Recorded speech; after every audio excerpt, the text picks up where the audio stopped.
Hey, Talal here. I'm here at the Farmington courthouse.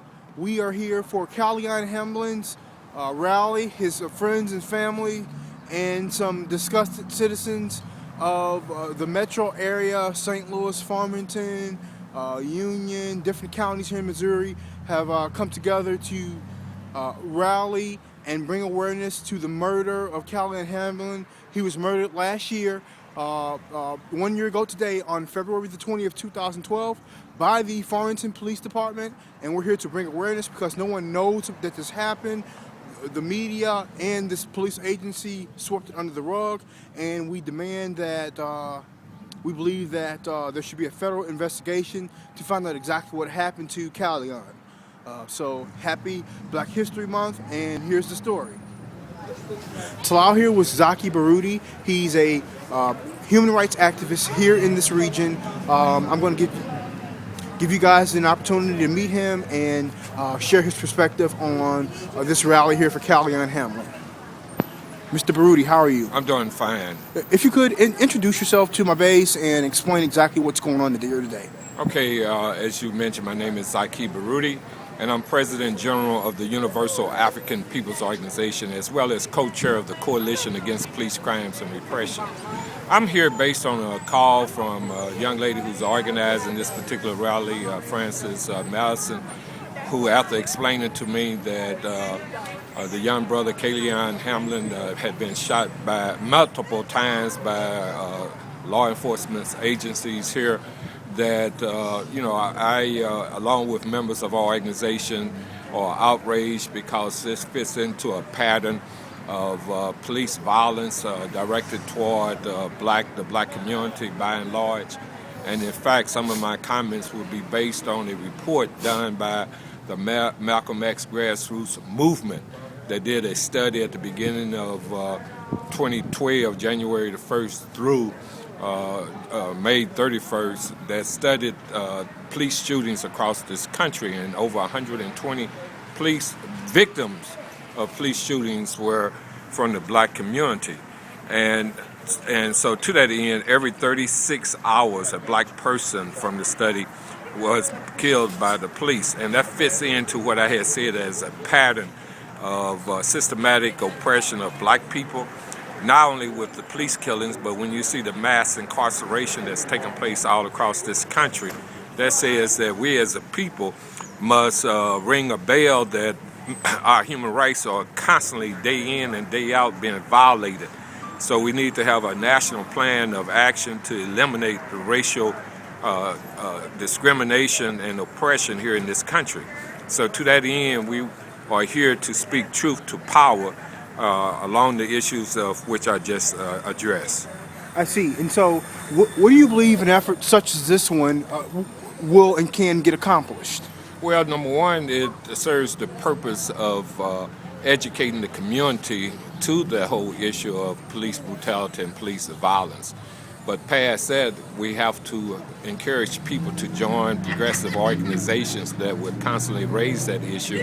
And at some point in time, we need to build a movement that we raise that issue in the courts or in the halls of the United Nations, as well, in respect to our human rights being constantly violated, as well as in the International Criminal Court system that supposedly deals with violations of human rights in a systematic way done by the majority population against ethnic minorities.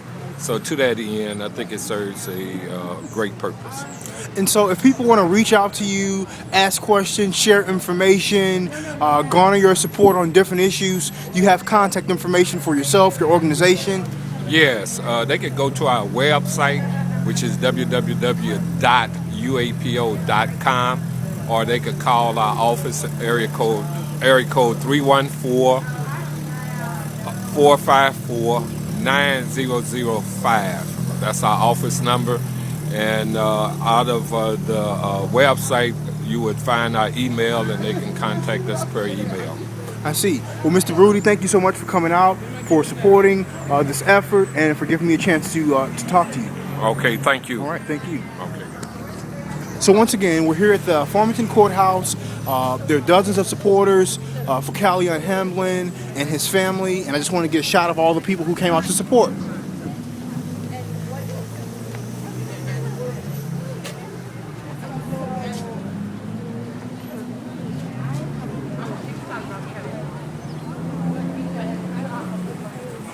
This is the courthouse that chose or decided that the officers who shot and killed Callion Hamilton were not liable and responsible for his death, and that the city of Farmington and the the Farmington Police Department it was decided that they acted within the window of law.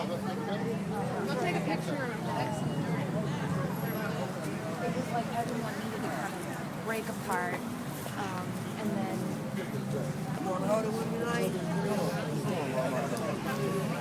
Come on, Ahmad, get this in. Let's stand up there,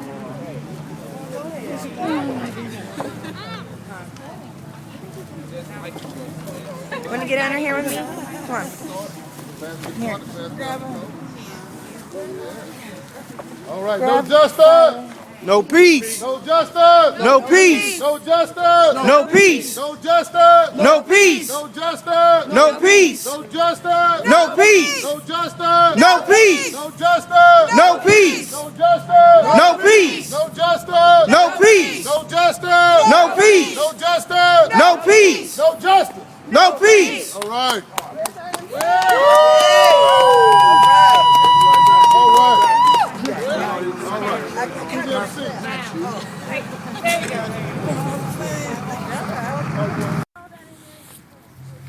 So I'm here with Brandy, the ex-wife of Callion, and also the organizer of this event, and we're just going to get her perspective on who Callion was and what happened to him. And as well, is it Josh? Yeah, Josh. So Josh and Brandy, if you guys could stand closer. How you guys doing today? We're good. We're cold, but we're happy to be here. Okay, so Brandy, could you tell me exactly who Callion was? We were married, so he's my ex-husband. Okay. The father of my son. This handsome guy here. Yes. What's your name? Xavier. Xavier. And he was a friend to many, you know. He was liked by a lot of people. He had a lot of friends. Just a likable guy. And so, exactly what happened to him, Brandy? Well, on February 20th, 2012, he was shot down by police at roughly 2 o'clock in the morning for jumping a bond because he was wanted for a bond. We're just wanting answers, you know, that's why we're here. We don't understand why he was shot 6 times in the back if he charged at police with a gun.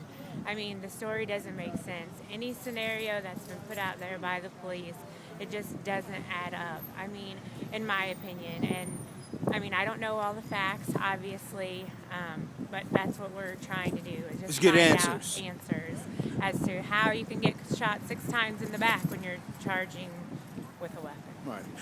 I was on the back porch when it happened.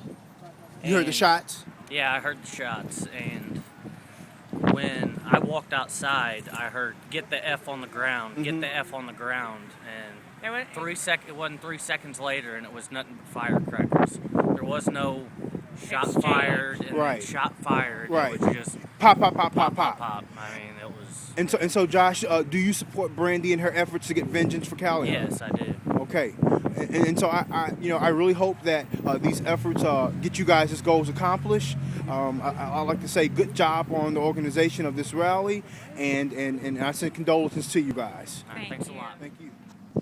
So once again we're here at the rally for Callion Hamblin. I'm here with Callion's brother Terrence, and I'm going to introduce you guys to him and give him an opportunity to speak a little bit about his brother and what happened to him. Terrence, how are you? I'm alright. So if you could introduce yourself to everybody. Yes, how you doing? I'm Callion Hamlin, little brother, and I'm just here to show support for my brother. So Terrence, exactly what happened to your brother? Well, from what I heard, he was on the run from He had a bond. He jumped on, and Speak up a little. he jumped on, and the bounty hunters came to get him. And I was told that he barricaded himself into a home with a gun. And well, when I came down there, I went to the coroner's office, and they said that he was hit, like, in the upper torso, like the body. But when they let us identify the body, he had gunshot wounds to the head, in the back of the head. So I was wondering, like, So- if he pointed a gun, then How did he wind up getting shot in the back? in the back of the head, right? And did you guys ever get an official copy of the police report or an official copy of the autopsy report, or? No, actually, they broadcast it on the news before they notified the family of I his see. death. I So that's how we found about it, by looking at the news. I see. And so, was there a court date or a hearing to deal with the officers and find out exactly what happened on that night, or? No, sir. Okay. And so, what do you hope the outcome of this action and this organization around your brother's death will accomplish? Well, basically, I just hope justice be served. I hope that I thank everyone. First of all, I just want to thank everybody for their support on behalf of my brother. I didn't know he had so many great people that loves him. And wow, it's a blessing. But yeah, I just want closure to know the truth of why it was done. Because I know he's a good person, and when it came down that I heard the news, it's just everything didn't seem right. I know him. I was around him from the time he was running, and it just seemed like I couldn't put it together like he'll do something like that, because it's like attempt suicide to raise a gun at the police. You know what they gonna do. I just didn't feel that. And so, from what you know about your brother, it just doesn't sound like something that he would do. Yes, sir. Okay. Well, I hope that the closure that you and your family seeks, I hope that you guys find that, and happy Black History Month. First and foremost, let me, first of all, just thank the Creator for allowing me to be here. My name is, as he mentioned, Zaki Baruti. I'm President General of the Universal African Peoples Organization, which is based in St. Louis, Missouri, as well as I'm co-chair of the Coalition Against Police Crimes and Repression.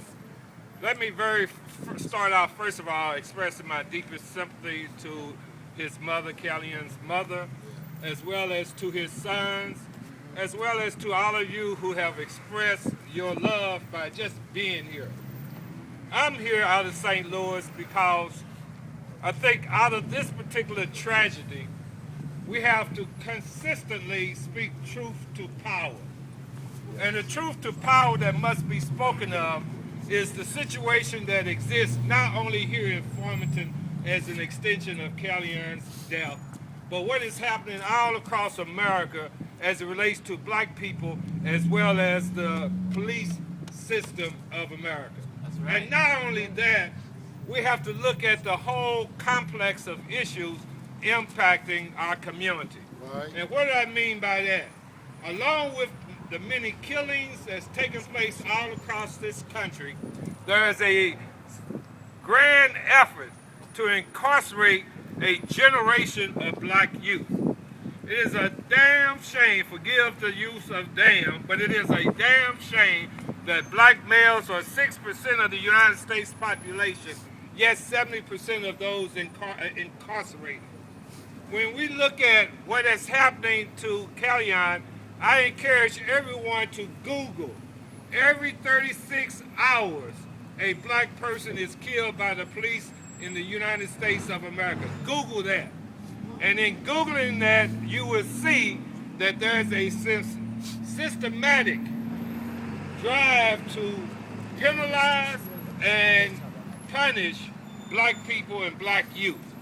So it's incumbent upon people of all races to say that we need to put an end to that occurring.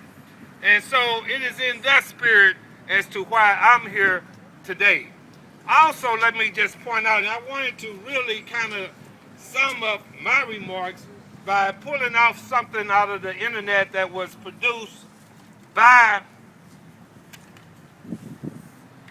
oh, here it is here, that came from the Malcolm X grassroots movement that speaks to the issues of today. And the title of it again is Every 36 Hours a Black Person is Killed in the United States of America. But let me digress. It is a doggone shame that here in the state of Missouri, driving while black is a reality. There is a study that was commissioned by the Missouri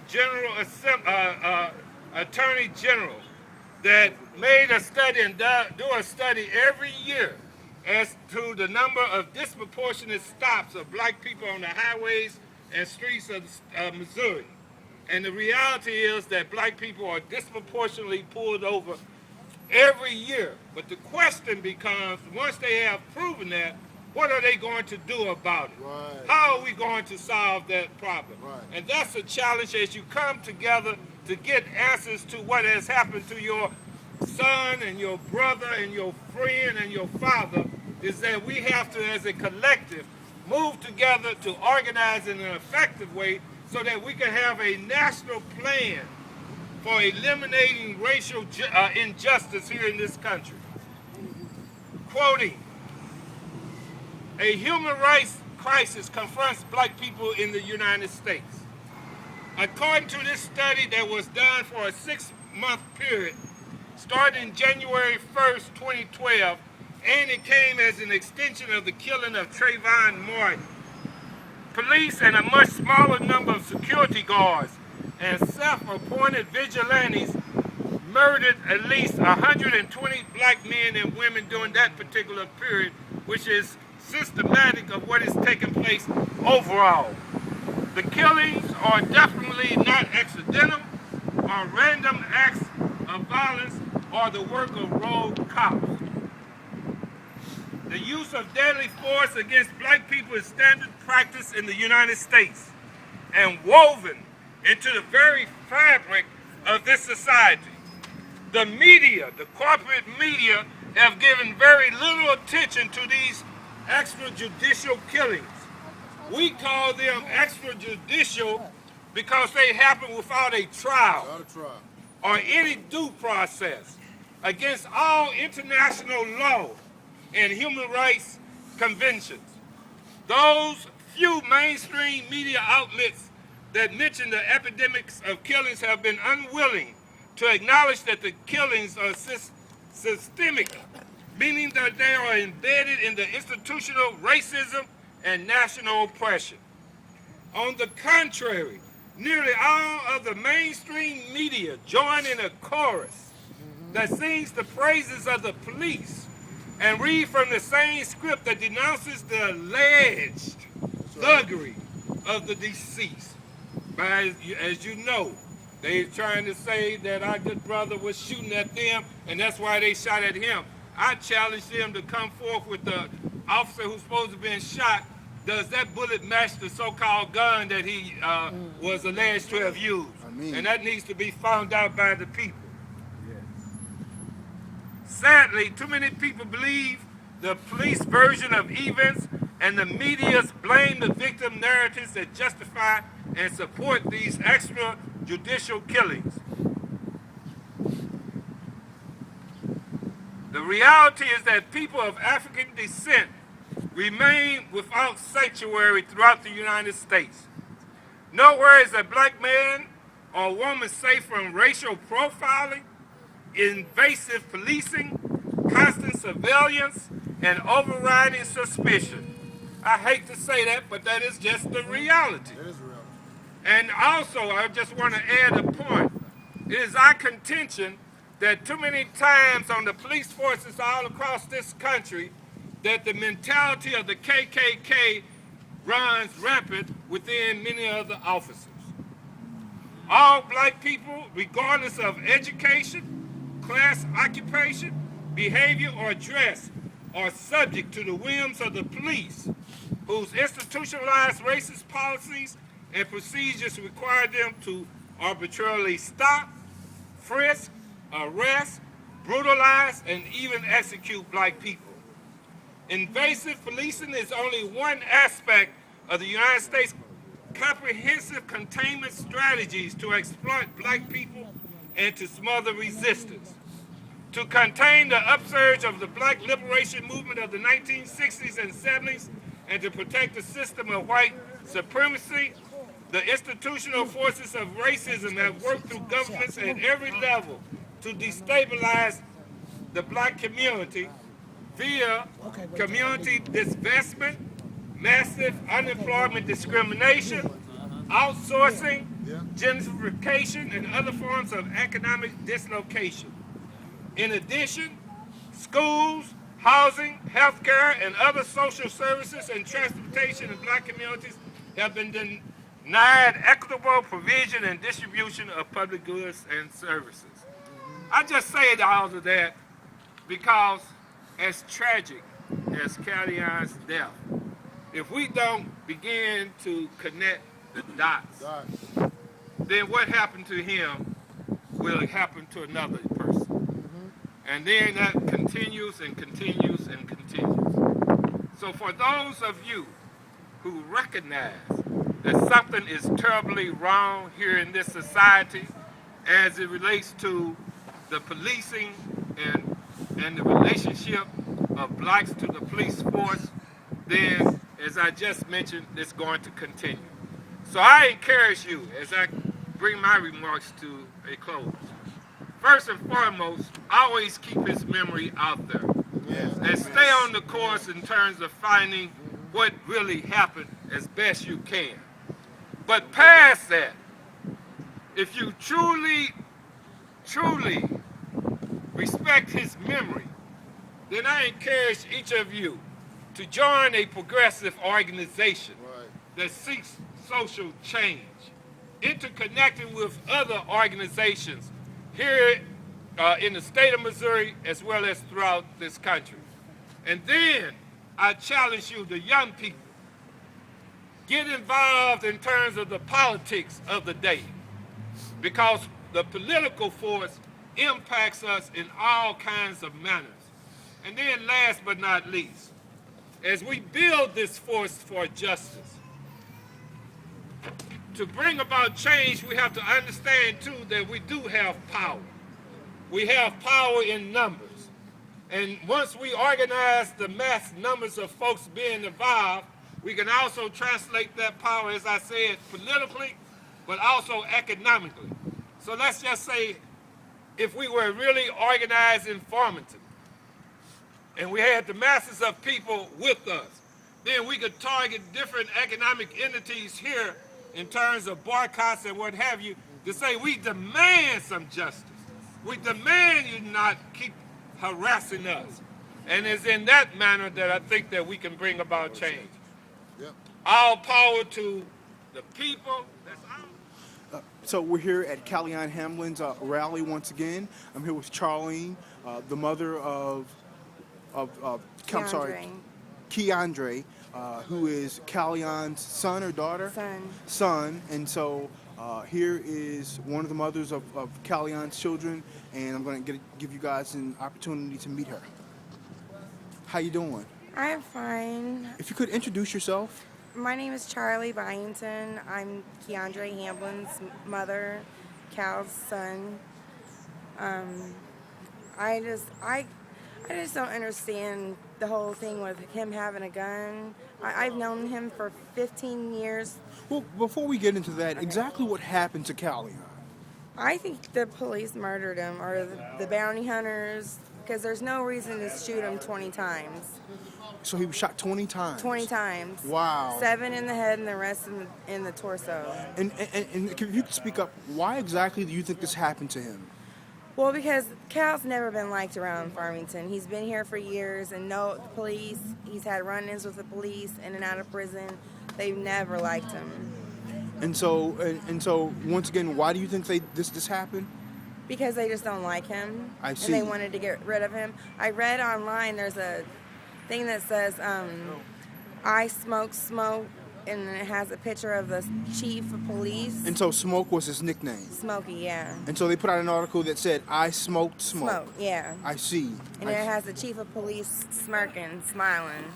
And so, what's been going on here in Farmington since this happened to Callion? What is the vibe of the town? What have people been saying? I don't live here. I live in St. Okay, and so once again, what's going on with the buzz in the town? What is everybody saying about this?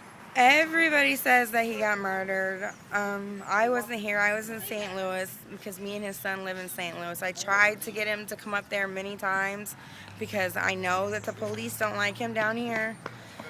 And that's why I don't come down here. My parents live down here. The only time I come down here is when my parents have something going on. Other than that, I stay away from Farmington because anytime the police see me, they associate me with Cal.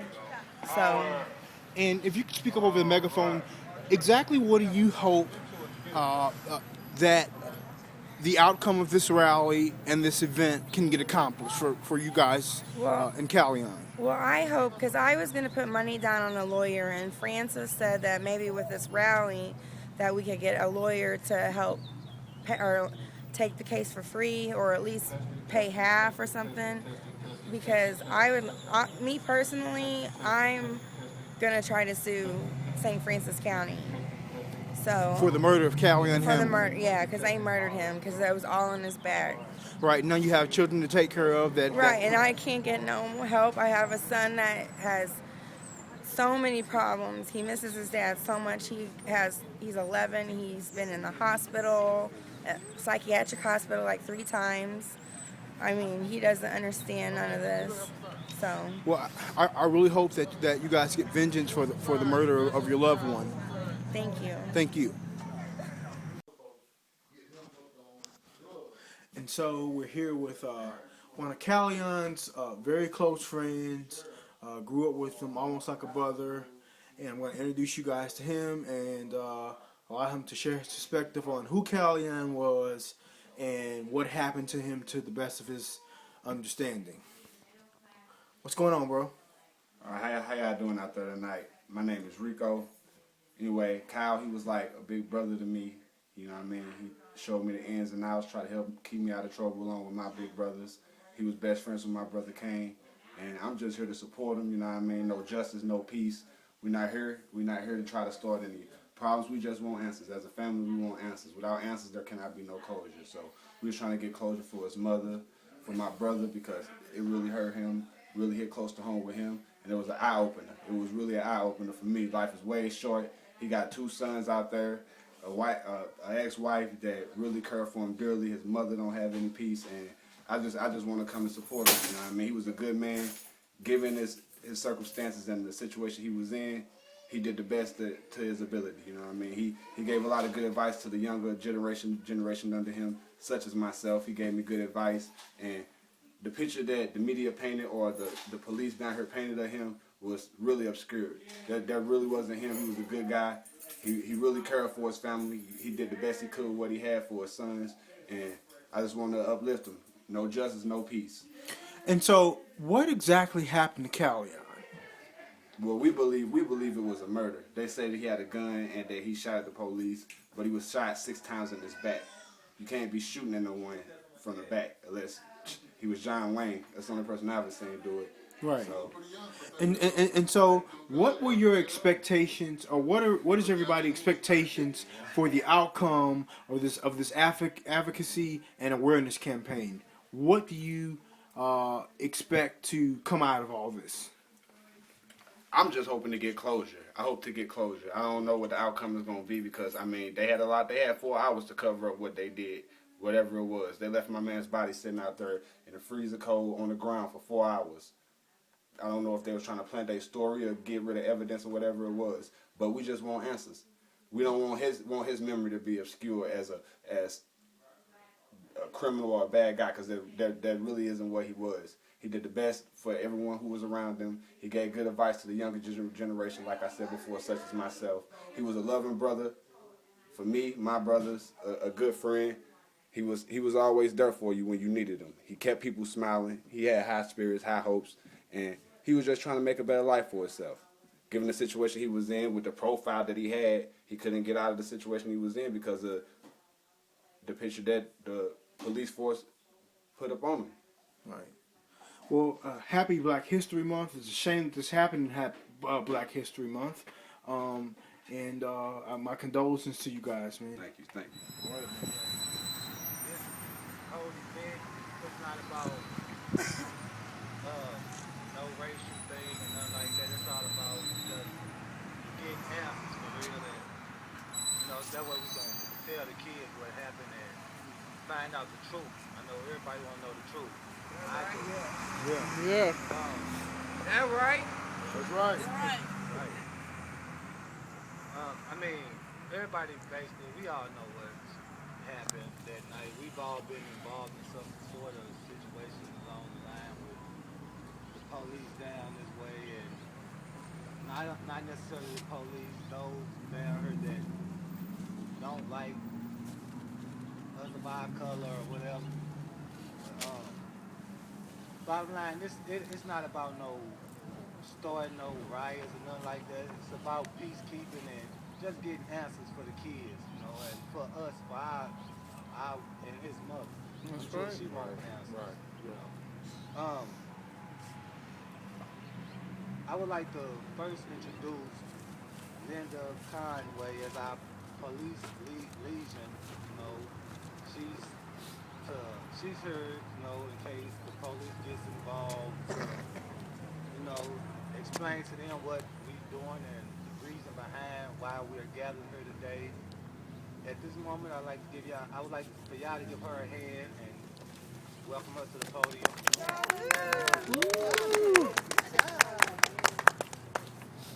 Hi, thank you.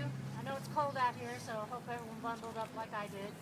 As Kane says, my name's Linda, and I'm going to have to read this because it's kind of short notice. But I want to thank everybody again for coming out, and I do want to stress that this is just a peaceful march that we're having. We want to remember Cal. I want to say again, nonviolent group. We don't plan on engaging in any kind of activity that would be in any way civil disobedience. We don't want to have any problems. Mostly, and I know I'm here personally, I want to remember Cal. We want the truth brought out about what may have happened. Once again, we want justice for Cal. We want to remember him as the father that he was, the son that he was, brother that he was, and a friend to so many people, which brings a lot of us here tonight. There's a lot more behind that man than a lot of people know, and we want to remember that. Furthermore, I want to say that this rally not only paves a way to show some justice for Cal, but all African Americans, we need to get behind this cause, and it's just a broader spectrum than just Cal, but we are here tonight to remember him. Cal Smoke Hamlin. All right, smoke.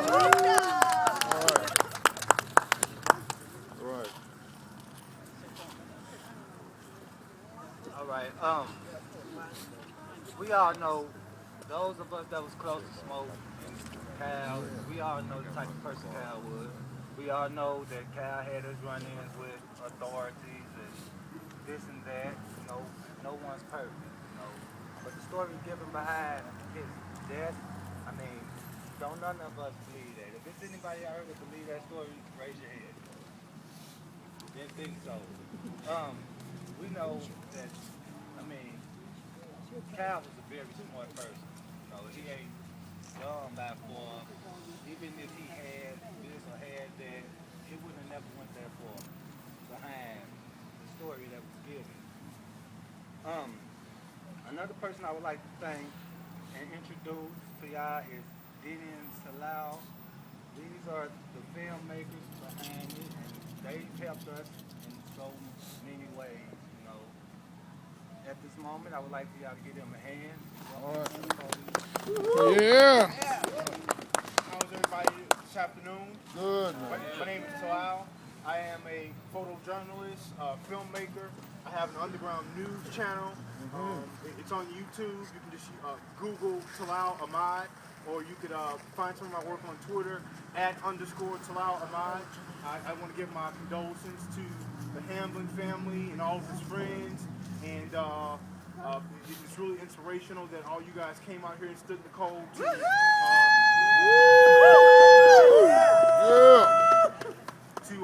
seek vengeance for Callion. And I just want to say, no justice, no peace. No justice, no peace. Amen. Denny. All right. That's Denny, everyone. Denny, all right, all right. Woo-hoo. At this moment, I would like to introduce Frances Medicine. This is the lady behind everything. Without her, we wouldn't have came this far. So, can we give her a round of applause? Frances!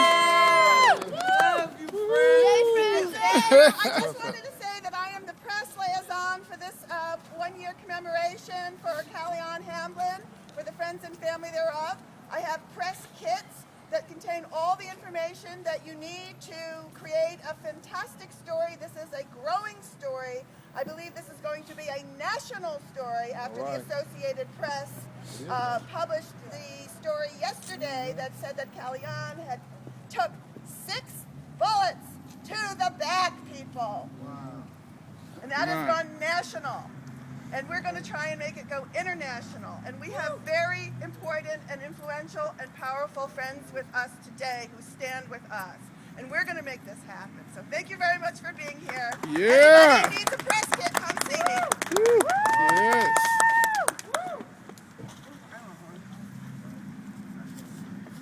Those of us that knew Smoke, everyone here knew Smoke, everyone here knows that me and Smoke was best of friends. You know, Smoke became a brother to me like 15 years ago. He took me under his wing. And my oldest brother, one of my big brothers got locked up, and I was down here alone.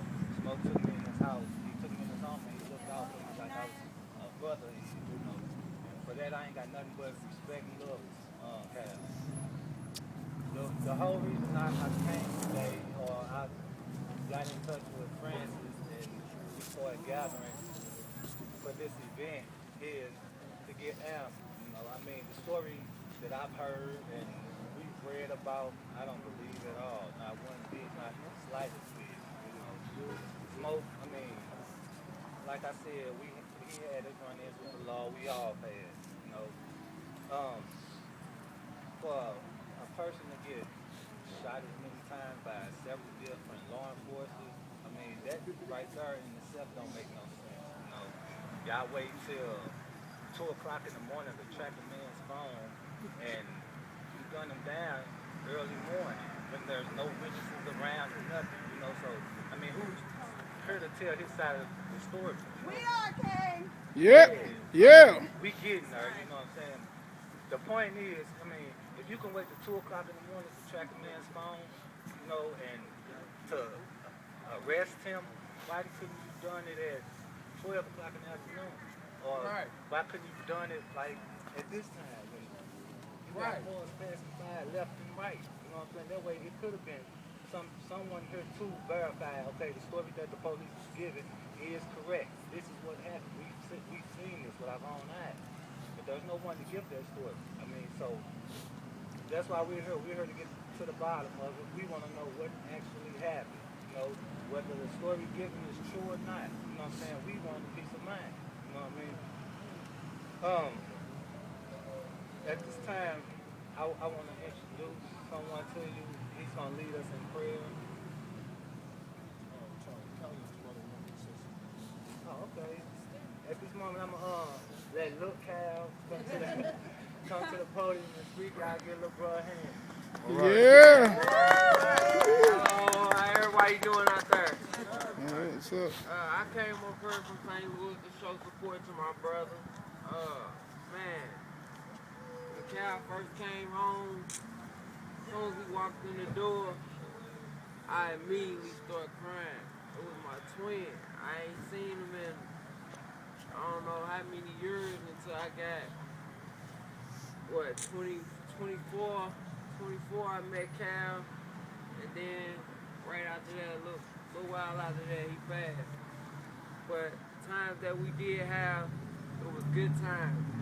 And I know from me knowing him just that little while, I knew that it was something up. The story wasn't adding up to me. Like, they say that he pulled out a gun and he pointed at the officers, but I was wondering, like, if he pulled out a gun and he pointed at the officers, then he should have bullet wounds in the front of him instead of in the back of him. So, that told me right there that he was trying to run, get away, than to try to, shoot or harm anybody else. So, I just want everybody, I thank everybody out here for coming, showing my brother support, and I just want him to know we all out here for him, and I promise you I'm going to do my best, and I'm going to keep you in prayer, and I hope something be done about this. And that's all I wanted to say. Thank y'all for listening to me. Y'all have a great day.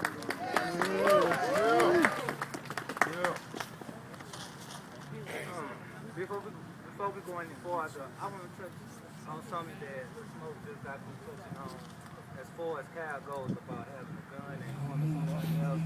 I mean, we all know Cal well enough to know that he wouldn't harm no one else with using no weapon. Exactly, especially with no gun. They talking about, I heard something on a website that one of the police officers supposedly said that one of the reasons he did, they couldn't let him get away that night was because they didn't want him to go off and harm no one else with a gun or shoot no one else's family, this, that, and the other. When, y'all focused on us as far as black guys. Y'all haven't heard about no black shooting or harming no one down here, but this past couple of years, how many times have we heard about a white boy going and killing a white family and killing himself? It's been happening a couple of times in the last couple of years, you know what I'm saying? But y'all focused on us, you got white boys out here doing that. And I'm not trying to sound racist because this is one of my daughters right here. This is my daughter and this is Randy. This is my fiance right here. So, it's not about race with me or none of that. It's just about getting answers, you know what I'm saying? I feel like they focused on the wrong people at this point, you know what I'm saying? That's all they focused on the wrong people, bottom line. Say it. But at this time, I'm going to introduce a Reverend. He's going to lead us in prayer. Reverend Elston McCowan, which I'd like to give him a hand. Yeah.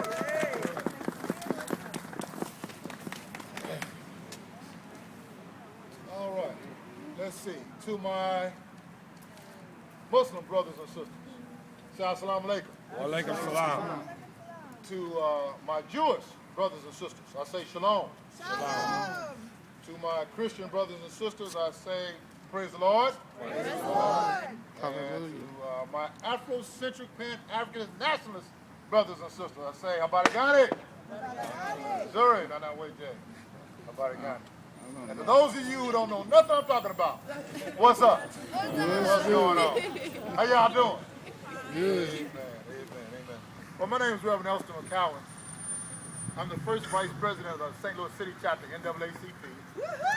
I'm the state prison coordinator for the NAACP, St. Louis, state of Missouri. And I'm also the criminal justice chair for the state NAACP Conference of Branches.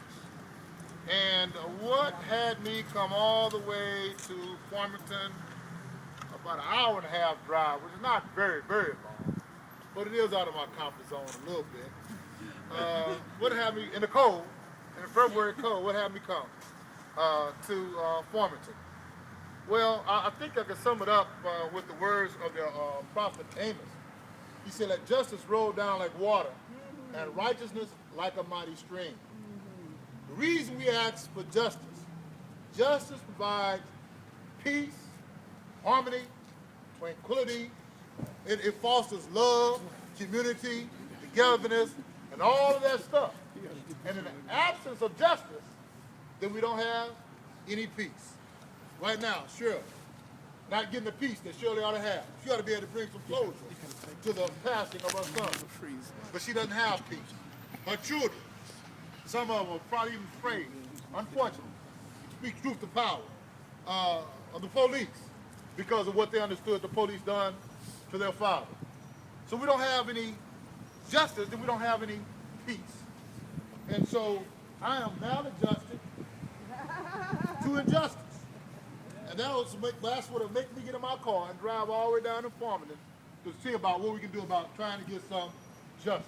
Thank you. And I tell you what, you all being out here speaks volumes of this community desire to have answers and to have justice here in Farmington. So give yourselves a hand.